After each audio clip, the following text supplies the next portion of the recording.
Владимир Путин подписал указ о стратегии развития арктической зоны.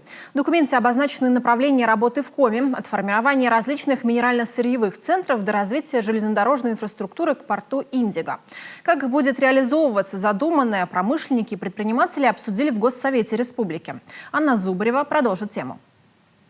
Стратегия развития арктической зоны – документ важный и одна из главных его характеристик развития инфраструктуры. В Коми это в первую очередь строительство железнодорожной магистрали Сосногорск-Индиго. Двухпутная ЖД-линия протяженностью 559 километров, пропускная способность которой 122 пары поездов в сутки, что даже дает резерв для перспектив по увеличению грузооборота.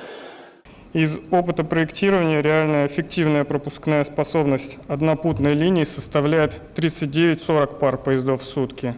В связи с чем было принято решение о строительстве двухпутной линии на автоблокировке с учетом заявленного грузооборота 67 миллионов тонн.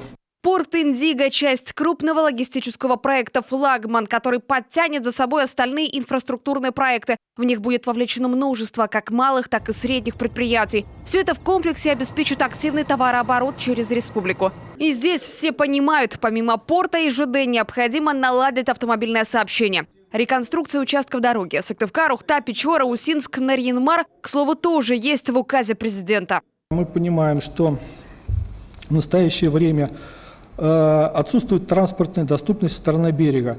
И поэтому на первых этапах создания нового порта все подготовительные, строительные, монтажные работы будут осуществляться с доступом со стороны моря.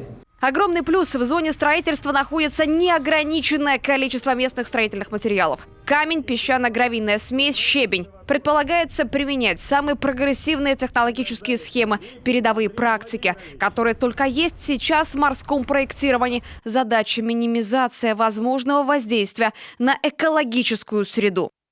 Для районов Крайнего Севера экологические проблемы имеют особую остроту. Именно поэтому мы внедряем передовые технологии, ресурсосберегающие, своевременно обновляем оборудование.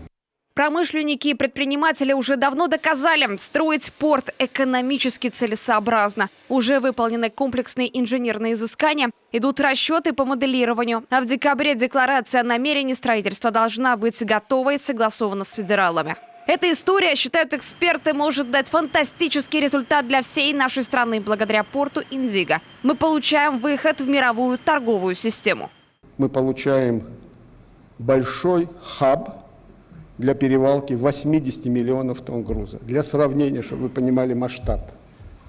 Суэцкий канал, 2020 год, это 33 миллиона грузов. Это 19 тысяч судов. Панамский канал, приблизительно 27-28, я говорю статистику по 2020 году. Это приблизительно 16 тысяч судов. Получая такой инструмент, вы понимаете, насколько эта дорога и вся портовая инфраструктура полностью поменяет мировые грузопотоки. Развитие Арктики объединило нацпроекты, инвестиционные планы инфраструктурных компаний, программы развития регионов и городов. Для Коми это прежде всего возможность диверсификации экономики и, конечно, комплексное социально-экономическое развитие моногородов – Воркуты и Инты. Одновременно с тем, как Россия повысит свой статус логистического узла, придет развитие северных территорий. Анна Зубарева, Евгений Стокас, Павел Люлянмин, телеканал Юрган.